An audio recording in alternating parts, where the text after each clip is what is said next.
What is contra accounts? A contra account is an account assigned to its paired account to reduce its value. The normal balance of the contra account is the opposite of the paired account. Okay? What is the importance of contra accounts? A contra account allows a company to report the gross amount of the paired account because the decreases on the paired account is recorded in contra account. Hence, the net amount of the paired account is determined by deducting the amount of the contra account. Okay, in presenting the accounts, contra accounts are usually presented after the paired account so that the net amount can be immediately determined. Okay, class, let us move on. Below is the list of contra accounts with the corresponding paired account. We will have these columns to present the contra accounts. The first two columns is for the paired account, and the third, fourth, and fifth columns are for the contra account. Okay. The first account that has a contra account is accounts receivable. And we know that the normal balance of accounts receivable is debit.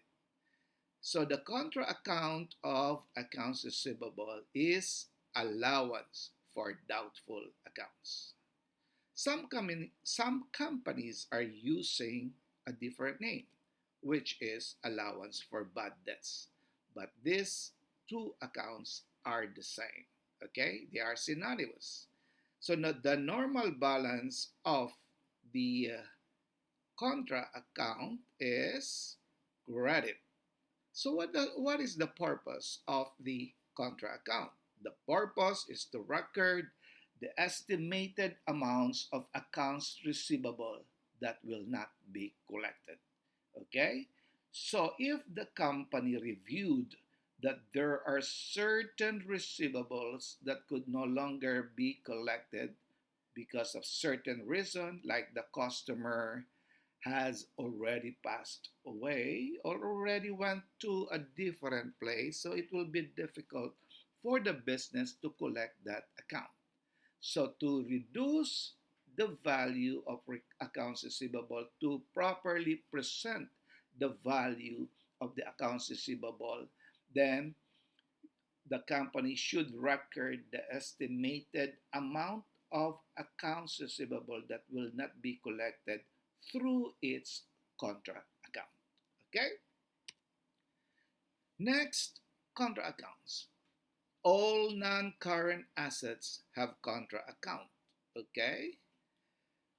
Because non-current assets have a useful life of more than 1 year, so we are going to maintain a contra account. Okay? We will know the reason why later. Okay? So all our non-current assets like building, equipment, furniture and fixtures, computer, vehicle, and all other non-current assets will have a contra account. Okay? And the normal balance of our non-current assets is debit. And equipment is debit, of course. All our non-current will have a debit balance. And the contra account for non-current assets will be accumulated depreciation. And we have to maintain each contra account for each non-current asset. So in this case, we have to maintain a contra account for building. So the name will be accumulated depreciation building, and for equipment will be accumulated depreciation equipment, and for furniture and fixtures, accumulated depreciation furniture and fixtures. So all of these contra accounts will have a credit balance since non-current assets have a debit balance. Okay? What is the purpose of the contra account? The purpose is to record the estimated amounts of the decline in value of non-current assets due to wear and tear called depreciation. So the depreciation okay, has to be recorded because this is the decline in value of the assets. And to record this and to reduce the value of the non-current assets, we will use a contra account. Plus, we have a non-current assets that has no contra account. If the asset is not depreciating or due to the passage of time, it's not depreciating, then we don't have to maintain a contra account. Plus, at this time, the only asset that I know that is not depreciating is land. In most cases, land's value is appreciating. It is increasing, class. So, normally, companies are not maintaining a contra account for land because it does not depreciate its value. Okay, class?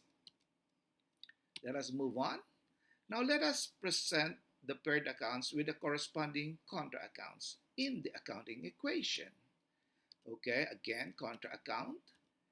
It is an account used to reduce the value of the paired account, and the normal balance is the opposite. So let us present that in the accounting equation.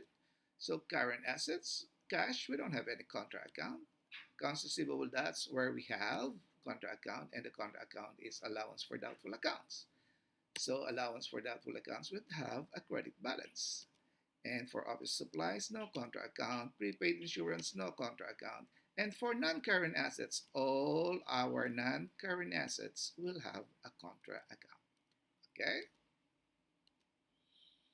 If we have land as non-current assets, our land will not have a contra account because it does not depreciate its value. Okay?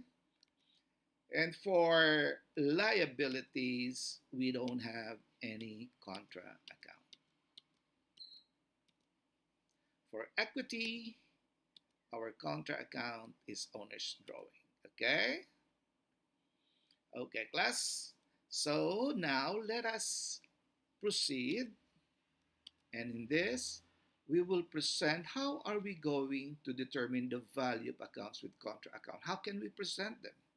Okay, if we want to get the value, the net value of accounts receivable, we have to present the gross. Okay, accounts receivable gross, and then we have to deduct the contra account of accounts receivable, which is allowance for doubtful accounts. In this case, we have a gross receivable of 200,000, and the allowance for doubtful account is 30,000. So we will be able to get the accounts receivable net of 170,000.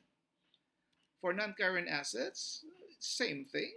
Get the gross and then less the accumulated depreciation building. If the gross is 5 million and the accumulated depreciation is 600,000 for building, then there is what you call the net book value of the building is 4.4 million. Okay? Okay, class. If you have questions, please send your questions to the general page of MS Teams. Remember, the only stupid question is the one that goes unasked.